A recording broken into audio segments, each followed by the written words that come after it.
Médico Bandeirantes.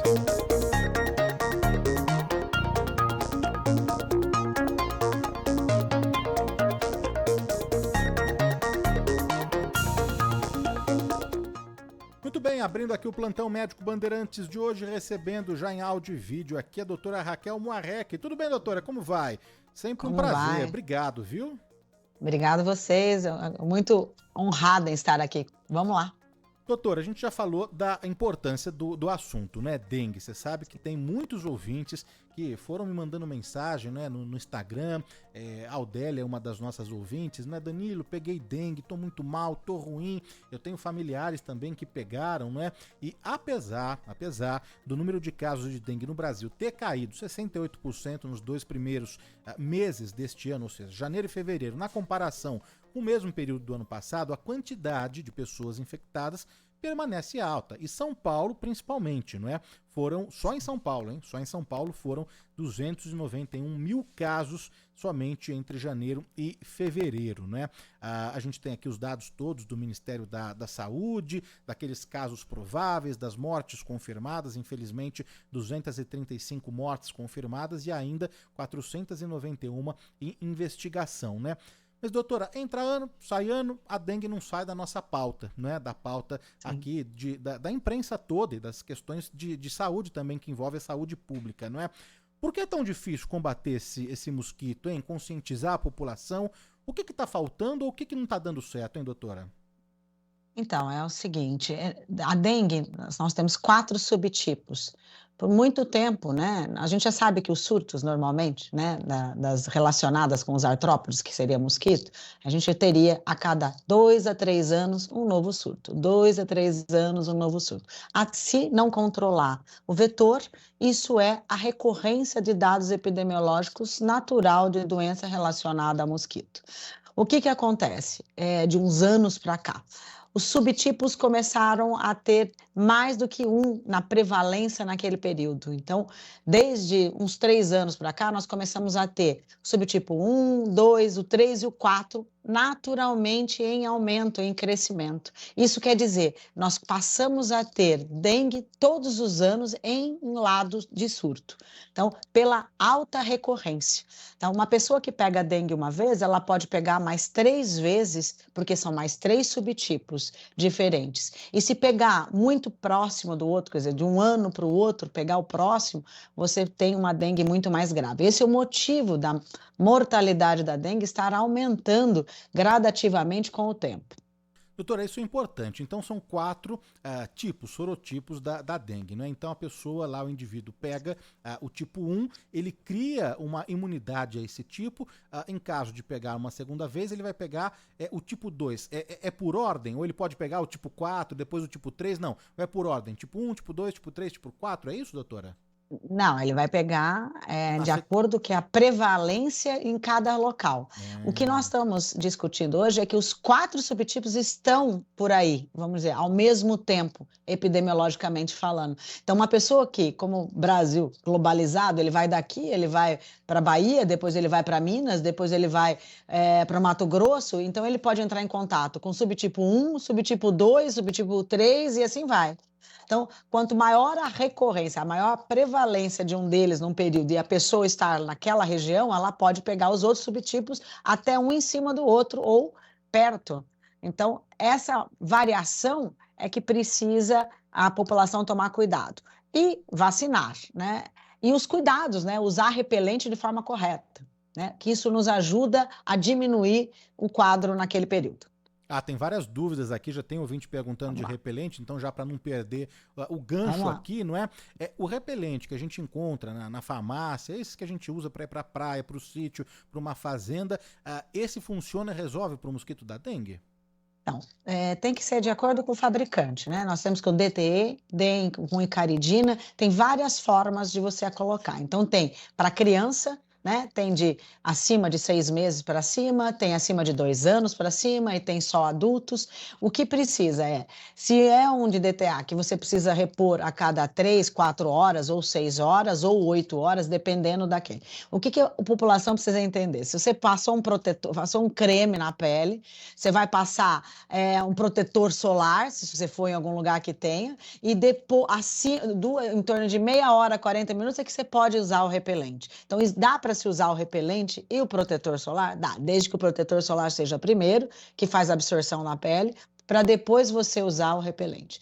O repelente, ele precisa ser usado não só no corpo, mas em cima da roupa também, porque o mosquito, ele vai para a pele, lógico, para picar, mas ele é atraído de acordo com a cor e cheiro que a pessoa esteja. Então, ideal é que você passe o repelente também em cima da roupa. Evitar a mão, né, para você não colocar a mão nos olhos. Isso é muito grave quando aplica e coloca a mão em olho.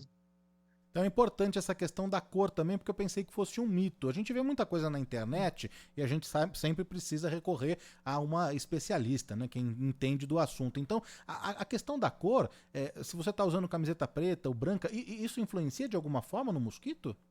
É que o mosquito, ele prefere lugares escuros, né? Então, por isso que eles Hum. gostam de picar na perna, em lugares abaixo da mesa, lugares que são mais tranquilos. Se você tiver com uma roupa um pouco mais escura, ele vai sentir como se ele fosse um ambiente onde ele ficaria, vamos dizer.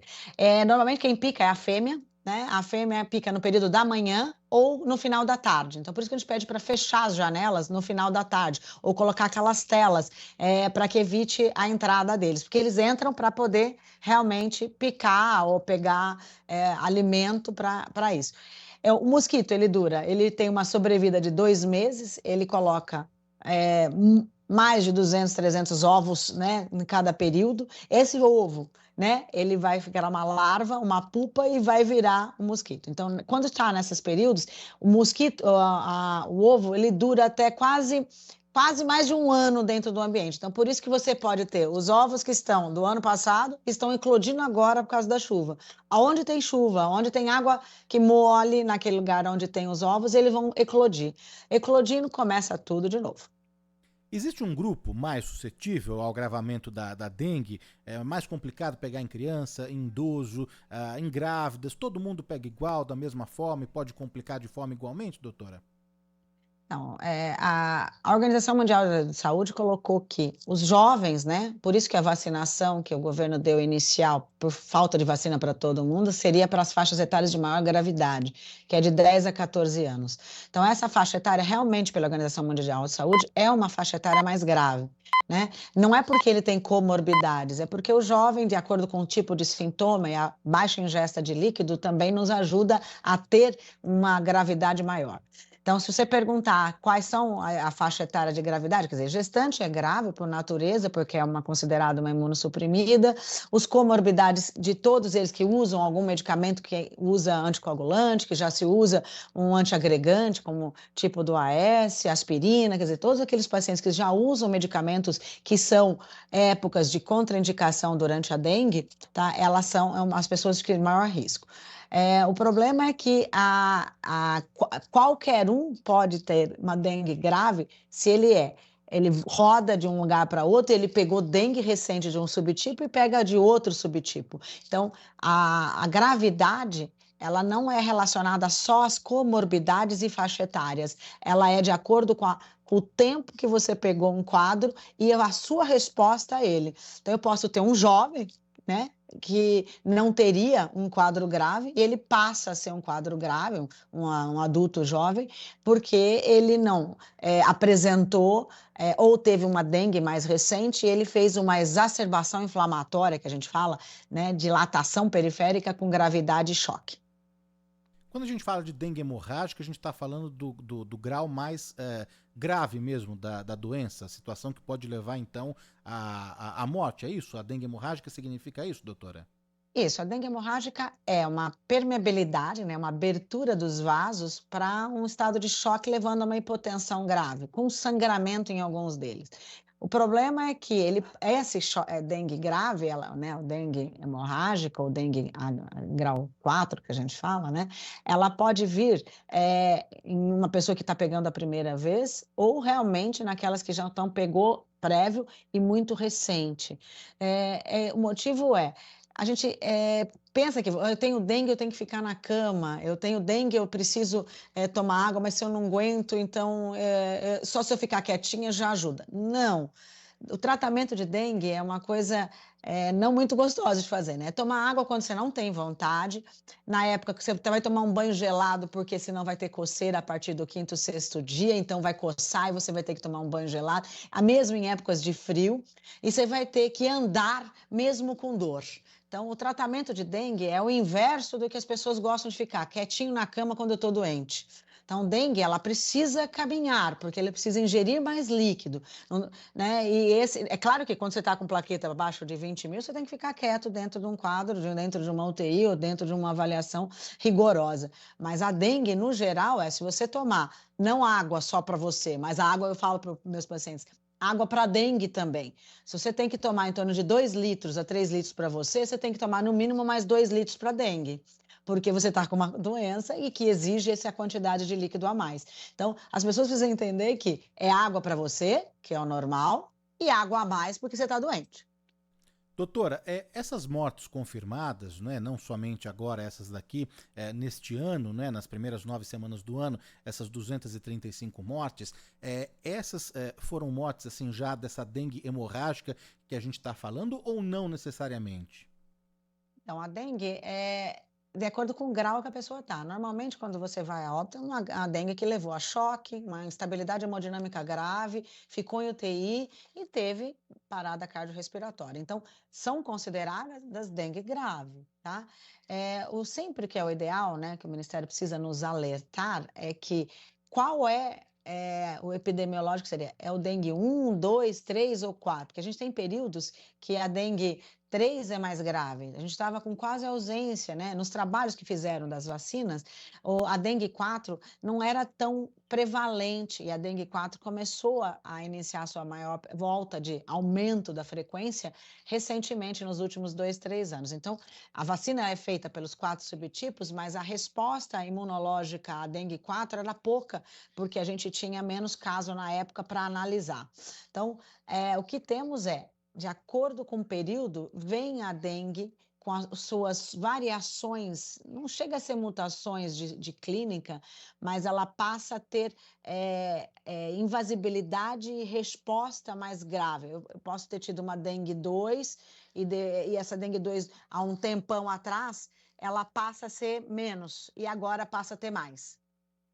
Estamos conversando aqui na Rádio Bandeirantes, no Do Bom e do Melhor, no nosso quadro de saúde, de prestação de serviço, que é o Plantão Médico Bandeirantes, com a doutora Raquel Muarec, médica infectologista, ajudando a gente, né? Quanta coisa que a gente está aprendendo sobre a dengue. Queria aqui mandar um abraço para Cida Luzumira, tá aqui no nosso chat, a Regina Missari de São Carlos, o Francisco Ferreira de Oliveira, Maria de Lourdes Tozelli, o Miguel Aguilera de São Vicente, a Patrícia Costa, já estou por aqui na faxina em casa, mas ligadinho em vocês, Antônio Freire, o Romeu Mota Castanha tem dúvida, hein? Tem pergunta aqui para a doutora, já vou repassar, viu, Romeu, mas só registrar aqui também a Alice Pedro e Samuel, o Robson Santos, Júlio Reis também tem pergunta aqui para a doutora, Maria Diva Pina. Vamos lá, a dúvida do Romeu Mota é o seguinte, doutora, além dos cuidados que cada um deve ter, o fumacê da prefeitura, ou mesmo aqueles privados que a gente pode contratar, é efetivo no combate? Então, por cada período da história, né, do tratamento, ou da investigação, ou do controle, a diminuição, né, dos criadouros é ideal, e a diminuição da frequência, da presença do mosquito nos ajuda. A discussão do fumacê por um período na década de 80, 90 foi uma boa coisa, porque ele diminuiu por um período a quantidade de casos na época. O mosquito ele está mais resistente hoje, ele está muito mais robusto, vamos dizer, né? Então, o fumacê ele não age tanto como a gente achou que agiria quando foi naquela época antiga. Então, realmente, assim, é interessante, mas ele tem nível de resistência alto e agora ele pouco age. Então, eu já li uma vez que o fumacê ele combate, não é o mosquito que está voando, e um pouco talvez do criadouro. É isso, o Isso. mosquito que está voando, então ele não pega. É isso, doutor? Ou é o Ele pega, contrário? mas não, ele pega o mosquito que está Que está voando, só voando. que está tendo mais resistência. Porque antigamente a gente falava que o ovo ficava só em águas limpas. Hoje em dia a gente sabe que, de acordo com a urbanização, a infraestrutura, o ovo fica em qualquer local, em qualquer tipo de água ele eclode. Então a resistência do mosquito está muito maior hoje do que estava antes. Também aquela questão da água sanitária também, como evapora rápido, também não tem muito efeito, né, doutora? Então, qualquer água que você coloca um pouquinho de álcool ou um pouquinho de água sanitária, ele já zera nessa presença do ovo. Então, a limpeza de ralos, de telhados, de parapeitos, qualquer coisa que tenha um pouquinho de álcool e um pouquinho de água sanitária, ele já ajuda a matar esse ovo. Doutor Miguel Aguilera ele quer saber o seguinte: o tratamento pode ser somente com paracetamol, ou pode tomar de dipirona, ibuprofeno? Como que se dá o tratamento? Ó, a gente não gosta de falar muito o nome dos remédios, mas evitar. O ibuprofeno, né, é uma droga que também é considerada como um anti-inflamatório. Então, o ideal é que não se use o ibuprofeno, né, independente da marca. O uso dos analgésicos, né, qualquer um deles, que nem ele citou, a Novalgina, os derivados da Novalgina ou do paracetamol. Tem que tomar cuidado porque tem pessoas que já têm alguma esteatose hepática, que tem alguma gordura no fígado, que tem alteração de transaminases, tem pessoas que possam aumentar muito mais, porque a dengue também dá uma hepatite que a gente fala transinfecciosa. O que seria isso? O vírus passa pelo fígado e ele aumenta as suas transaminases e ele aumenta o quadro de náuseas e vômitos no período. Então, às vezes não dá para usar tanto paracetamol naquelas pessoas que já têm alguma alteração e uma sensibilidade maior a quadros inflamatórios hepáticos. Tem mais dúvidas aqui que a gente vai agora colocar as mensagens de áudio que chegam pelo nosso WhatsApp, o 11 99904 8756. Vamos ouvir a primeira dúvida aqui do nosso ouvinte. Oi, bom dia, Danilo, doutora, ouvintes, Bom todos da dia. Band, aqui é a Gilmara Sândalo de Sorocaba.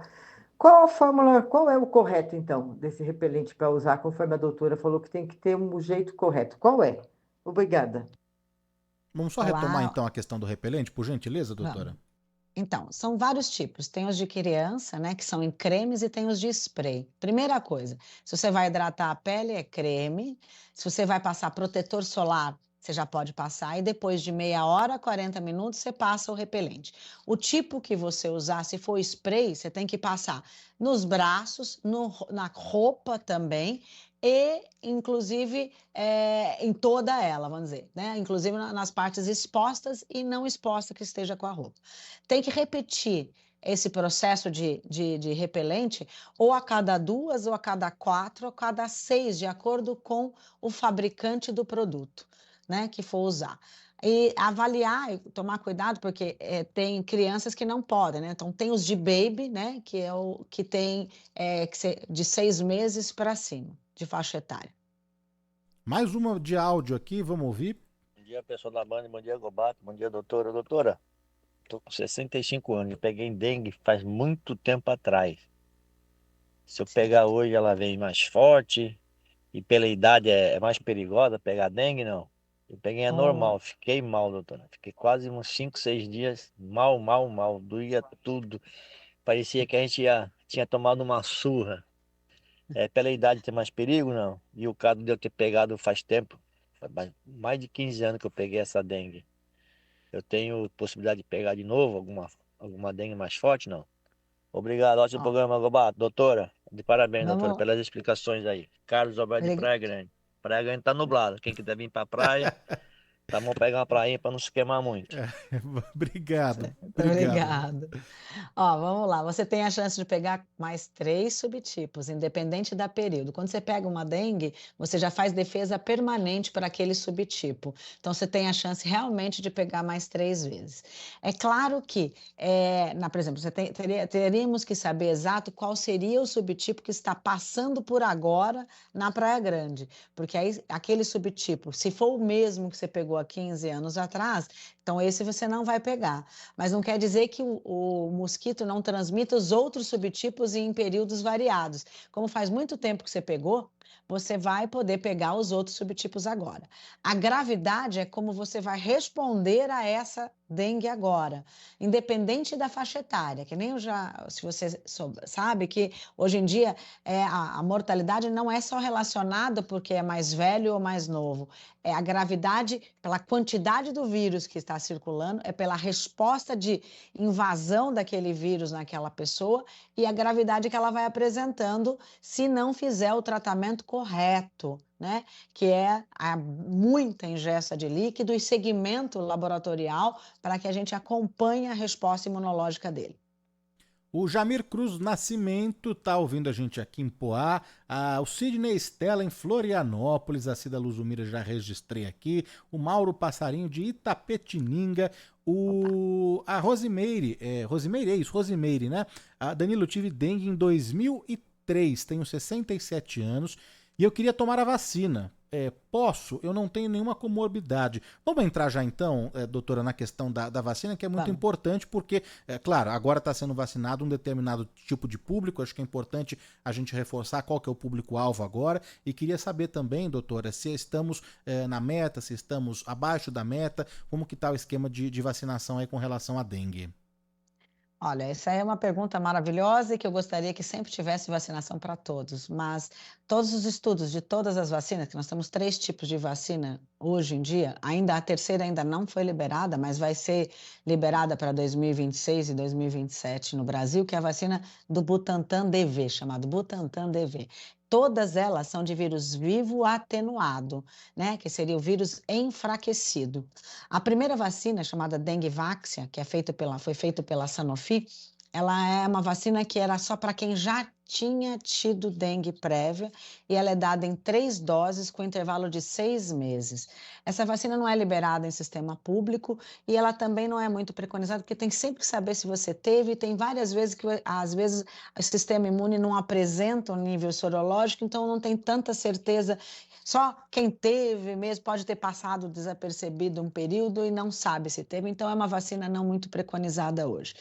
A vacina outra, que é a chamada Qdenga, né, que ela é do laboratório Takeda, essa vacina é a que foi liberada pelo Sistema e o Programa Nacional de Imunização e foi indicada no período de 10 a 14 anos no sistema público, que é a faixa etária orientada pela Organização Mundial de Saúde. Mas esta vacina, ela é dada nos trabalhos de 4 a 60 anos. Você que tem 63, 65 anos, infelizmente ainda não está liberado a faixa etária, porque não tem estudos feitos acima dessa faixa etária. Espero que num prazo não muito longo tenha feito análise de qualidade e segurança em faixas etárias maiores, mas até o momento é de 4 a 60 anos. Ela existe também em clínicas privadas, então não é só o governo federal que liberou essa pela faixa etária, mas também existe em clínicas particulares. A faixa etária de 10 a 14 anos, a adesão é muito baixa hoje no Brasil. Estamos perdendo até a tempo de validade da vacina, então poderia muito bem expandir a faixa etária para pessoas que mais gostariam de vacinar e que também teria a chance de pegar uma dengue um pouquinho mais grave.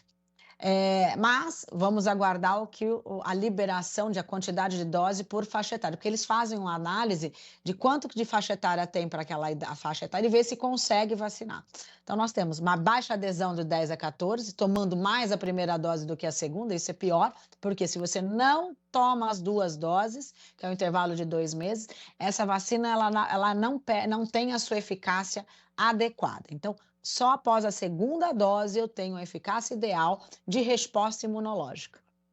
Há várias perguntas e várias dúvidas com relação à vacina. A primeira aqui chega da Estela sobre a proteção da vacina Qdenga, doutora. Qual que é a cobertura, Isso. então, a proteção dessa vacina específica aqui que a ouvinte quer saber? Então, ela chega a quase, a gente fala de 80 a 90%, 80%, vamos dizer, vacinada, 79 alguma coisa, 80% de resposta imunológica. Isso é muito bom. É porque a análise, ela foi feita mais de 3 subtipos do que o quarto subtipo. Lembra que eu expliquei que o quarto subtipo, ele foi dado também, mas como tinha baixa para analisar a resposta de eficácia, então não ficou tão 100% a análise da quarta do dengue 4. Mas mesmo assim, a resposta é muito alta vacinal, mas tem que tomar as 2 doses, só após a segunda dose. Outra pergunta que as pessoas me fazem, Danilo, eu tive dengue agora, quando eu posso tomar a vacina? Então, a vacina você vai poder tomar de 3 a 6 meses depois que você teve dengue. Então, isso você tem que tomar muito cuidado, porque não pode tomar já em seguida que você acabou de ter dengue. Eu quase morri, eu quero tomar dengue agora. Não pode. Tem que esperar no mínimo 3 a 6 meses dessa vez. Então, a vacina vai valer para o ano que vem após a dose que você tome. Estamos conversando aqui na Rádio Bandeirantes, um plantão médico Bandeirantes com a doutora Raquel Moarec, médica infectologista, e dengue é um assunto, não é, que desperta a curiosidade e a preocupação dos nossos ouvintes, né? Aqui no nosso chat está acompanhando, hein? A mensagem de todos vocês, realmente esse mosquito é revoltado, raquete elétrica neles, diz uma ouvinte aqui, não é? Mas é um assunto mesmo de saúde pública e que preocupa. A Ângela Ormundo também está aqui conosco, o Abimael Santana pediu para eu mandar um abraço para ele, então tá dado. O Matheus Antônio, aqui ele volta a falar do tratamento, né? Ele pergunta aqui se então, no caso, o analgésico mais indicado é a dipirona no lugar do paracetamol, doutora? Isso, os dois são indicados, mas vamos entender o seguinte, dengue, quando você pega dengue, você tem que tomar água no mínimo 30 dias, tá? Então esquece que é 7 dias só. Tá? Primeiro que água para a vida toda, mas se você pensar na dengue, você tem que tomar no mínimo 30 dias, porque se você não beber água, mesmo que tenha passado a fase crítica, que é do 3 ao 7º dia, você vai ter dor de cabeça. Então, aquela pessoa que, eu tô morrendo de dor de cabeça, é porque não tomou menos água em relação à dengue. Então, a ingesta de líquido, ela é necessária para que você diminua até a quantidade e a recorrência da dor de cabeça. Agora, medicando, só explicando que todos os anti-inflamatórios, eles são contraindicados na época crítica da dengue. Então, é discutido que pelo menos 15 dias sem o uso de anti-inflamatório. Eu, Raquel, trato isso há mais de 20 anos, eu gostaria que as pessoas ficassem no mínimo 30 dias ou esquece o anti-inflamatório pelo menos um período maior de no mínimo 3 meses. Essa é a minha visão, né? Eu sou um pouquinho mais, eu gosto de um período sempre a mais, mas se você perguntar oficialmente, é pelo menos uns 30 dias sem uso. Tá? Por que isso? Porque o mosquito, ele consome todo o seu tipo de sangue, né? Seja células brancas ou de defesa, né? Periférico. E você volta a produzir células novas para que você passe a parte crítica. Essa mudança entre consumir a periferia e você produzir dá uma alteração de permeabilidade, é aqui onde vem a gravidade da dengue. Então, essa produção das células é que nos dá a prostração, o cansaço, e você tem que ingerir mais líquido para que essa permanência desse volume fica dentro do vaso e isso te ajude a melhorar o seu estado geral. Toda vez que você está muito prostrado, muito cansada, com muita dor, é porque está com baixa, vamos dizer, o tanque está vazio. Se o tanque está vazio, ele precisa ser enchido de algum líquido para que você melhore. Na época da pandemia, a gente falava muito sobre o isolamento, o período de incubação, se transmite, se não transmite de pessoa para pessoa. E o Gilberto, ele quer saber o seguinte: doutora, não seria mais eficaz procurar isolar a pessoa que se encontra com dengue para evitar que o mosquito, ao picar, continue transmitindo a doença? Então, nessa pergunta aqui, nessa dúvida do Gilberto, vamos falar sobre essas questões, né? Se precisa ou não ficar em isolamento e se passa, se transmite de pessoa para pessoa, mas isso não, acho que você já até comentou, né, doutora? né? Então, vamos lá. Não passa de pessoa a pessoa. Passa do mosquito que pica uma pessoa que está doente para depois passar para outra pessoa e picar outra. Toda vez que nós temos na casa uma pessoa com dengue, essa não é nem só a pessoa. Num raio num aro que a gente fala de um quarteirão e meio, tá? As pessoas têm a possibilidade de pegar dengue. Então, não é só a casa. Então, eu teria que fechar não só uma casa, eu tenho que fechar um quarteirão para que a transmissão diminua, o que a gente fala bloqueio, né, da região. Então, isso é inviável, né? Então, não dá. Porque o mosquito ele vai ser viável por até 2 meses transmitindo. Então, ele não vai ficar só ali. Uma vez que ele pica ele vai picar por 2 meses um aro de 1,5 km. Então, é muita coisa para que a gente consiga fazer bloqueio e isolamento, né? Não tem como. E a transmissão, aquela pessoa doente, a partir do 7, ela começa a ser transmissora para o mosquito 3, 4 dias antes, durante o período, né, da doença, que seria até 7 dias, e isso já estava. Então, mesmo ele estando saudável, sem apresentar o início do quadro, que é o período febril, ele está transmitindo, porque se ele for picado pelo mosquito. E esse mosquito está rodando o seu 1,5 km para transmitir outras pessoas. Sérgio Rezende, de São Bernardo do Campo, está atento aqui. O Luiz Carlos Santa Rosa, do Guarujá. A Denise Corrochano, de São Caetano do Sul, prestando muita atenção na entrevista da doutora sobre esta terrível doença. Estou gostando muito de ouvir. Agora, doutora, dá tempo também da gente tirar mais algumas dúvidas. A dengue pode ser assintomática ou sintomática. Nos casos sintomáticos, óbvio, o paciente ele sente o quê? Aquele cansaço, aquela dor no corpo, febre. Isso é característico da dengue. Então, sentiu febre, sentiu dor no corpo, vermelhidão, aquelas manchas, já pode fechar o diagnóstico, que o diagnóstico, no caso de dengue, ele é clínico, doutora? Opa, não é. Febre tem maioria das doenças, né? Então é muito difícil a gente caracterizar como febre só maior especificamente pela dengue. Nós temos as síndromes monolaicas que a gente fala, né? Tem várias doenças que são relacionadas a quadro febril. Dengue dá febre alta, prostração, dor de cabeça, a dor retroocular, tá? A dor, aquela coisa que a paciente não consegue andar, às vezes nem colocar o pé no chão. Então, isso inicia o quadro de dengue. Então, começa um quadro inicial que a gente só consegue fazer diagnóstico se for um diagnóstico rápido, né? Busca do antígeno, que é até por 2 dias, que é um NS1. E a partir do 3º, 4º dia, aí a prostração é maior porque já está desidratado. Então, entenda que a febre, por si só, você tem que tomar em torno de 200, 250 ml de água. Se você não consegue ingerir o normal seu, mais 250 da febre, já é um quadro que já está aumentando o seu quadro de desidratação. Então, a gravidade da dengue, ela vem do 3º ao 5º dia, ou do 3º ao 7º dia, de acordo com a ingesta de volume. Então, tratamento de dengue é água, água e água. Seja oral, se você conseguir, ou endovenoso, quando é necessário, por prostração maior. Então, é líquido. O analgésico, para você aguentar essa fase da prostração, desse cansaço, ou de tentar andar, porque precisa andar.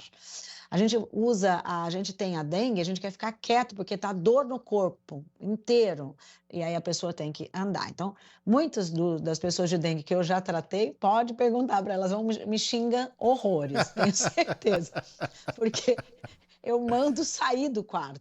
Tem o estigma que, não tá com dengue, tem que ficar na cama porque é repouso absoluto. Eu escuto isso, entra no meu ouvido que eu não tá de morrer. Eu falo, não, gente, é só repouso absoluto se eu tô com plaqueta no pé, vamos dizer, tá lá no chão, essa paciente tá na UTI. Se ele não está na UTI, não está com plaqueta, não tem sangramento, ele tem que andar. E para andar, ele precisa tomar água, ele precisa tomar líquido. Você só consegue andar se você tiver o tanque cheio. Então, as pessoas vão entender que dengue é água, é caminhar. Pior ainda, a partir do 5º dia, se você toma banho quente, você vai ficar um pão de ló. Quem já teve dengue, que não vai me deixar mentir. Fica vermelho, que fica um boto todo vermelho. Isso por quê? há uma vasodilatação, você vai para o banho quente, que não é para tomar. Então, entendo que não é para tomar anti-inflamatório e não é para tomar banho quente. Olha que legal, né? Eu oriento água quando não quer andar, não quer beber. Eu oriento banho gelado quando está frio, às vezes está frio. Isso. E aí, não, eu já escutei N xingamentos por isso. Eles falam, doutora, a gente não xinga porque a senhora é uma pessoa educada. Mas, né? Então, entendo que é grave, no sentido de que precisamos ingerir o dobro do que a gente toma, tá? Se o normal é 2 litros, é no mínimo 4 a 5 litros por dia. Aí eu não consigo. Aí tem que ser tratado na veia. Doutora, para a gente encerrar aqui, não é? É possível diferenciar a olho nu o mosquito que transmite a dengue para outros mosquitos? Pergunto isso porque você sabe que, além de tudo que eu já faço, eu sou subsíndico lá no prédio onde eu moro. Sim. E aí tem sempre um morador que falou, não, avistei o mosquito que transmite a dengue lá perto da piscina, no jardim, na portaria. Agora, é possível, assim, identificar a olho nu o mosquito que transmite a dengue para outro tipo? Olha, ele tem partinhas brancas, é isso que eu posso te dizer. Se você enxerga, você está de óculos, mas se você tirar o óculos e não enxergar, não adianta. Ele é branco com preto, tá? Ele é um pouco diferente dos mosquitos normais. E o ferrãozinho, eu falo, ele é pequeno, ele não é tão grande, né? Por quê? Quando ele pica, você não sente muito a picada do mosquito da dengue, tá? Você nem percebe muito, ele é pequenininho. Então você vê que o ferrãozinho ele é menor e ele tem os pezinhos, vamos dizer, branquinho e preto, tá? Ele é um pouco diferente. E as pessoas, porque ele parece que ele anestesia um pouco o local e aí ele pica, né? Isso é a maioria. Então, normalmente é esse branco e preto nos pezinhos e o ferrãozinho ele é um pouco menor. Dá para se identificar. Por exemplo, hoje em dia eu não consigo mais, eu não enxergo direito, então não adianta alguém me falar, olha aqui, vê se é. Eu preciso quase de uma lupa. Mas tem quem enxerga direito e olha, não, tem a parte branca e preta e tem o ferrãozinho. O que precisa num condomínio? Você perguntou, isso é ideal. É que você faça a busca de criadores em todo ele, toda semana. E que todos que dentro do seu prédio que tenham dengue, comunique para que você faça todo esse mutirão a cada vez que um ganho de dengue dentro do seu prédio tenha, e se possível no quarteirão. Como eu falei que um mosquito, ele vai picar 1,5 quilômetro. Então, o ideal é que sempre na mesma quadra, todos passam uma revista ou semanal ou a cada pessoa doente, que todos se comuniquem, um trabalho comunitário, social, para que todos ajudem a diminuir a frequência dos criadores. Queria agradecer demais aqui a participação da doutora infectologista Raquel Moarec, sempre nos ajudando, né? A gente aprende muito aí com a doutora Raquel Moarec, que está no Instagram como Raquel Moarec, @Raquel Moarec, lá tem vídeos, tem lives, tem as participações nos programas de rádio e televisão, tem mais dicas, muito mais conhecimento por lá também, tem o link que redireciona aí para o site da doutora, então Raquel Moarec. Doutora, brigadíssimo sempre, obrigado mais uma vez, bom final de semana, viu? Obrigada a todos. Vamos vacinar, né? É isso aí. Conversamos com a doutora Raquel Moarec, médica infectologista, falando sobre dengue. E lembrando que a entrevista fica disponível na íntegra no nosso YouTube, nos agregadores todos também de podcast.